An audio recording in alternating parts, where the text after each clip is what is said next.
Le ciel de Bagdad s'illumine tôt ce vendredi matin. Plusieurs raids visent l'aéroport, filmés ici par un journaliste irakien. Sur la route, proche de la zone cargo, des véhicules d'un convoi ont été pulvérisés. Dans l'un d'eux se trouvait le commandant de la brigade Al-Quds, l'unité d'élite des gardiens de la révolution iranien, le général Qassem Soleimani.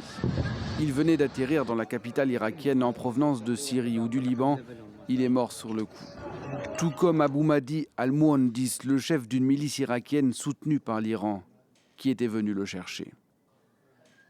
Très vite, le Pentagone confirme avoir mené à la demande du président Donald Trump une action défensive décisive pour protéger le personnel américain à l'étranger.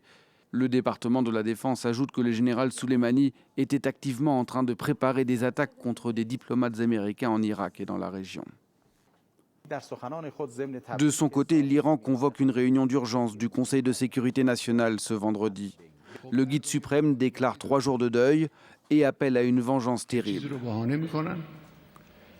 Il s'agit du dernier épisode d'une montée des tensions depuis plusieurs jours entre Washington et Téhéran. Depuis la mort d'un Américain près de la ville irakienne de Kirkouk la semaine dernière, tué dans un bombardement attribué à des forces pro-iraniennes, et d'un raid de représailles américain dimanche dernier. Et surtout de l'attaque de l'ambassade américaine à Bagdad en début de semaine par des milices pro-iraniennes.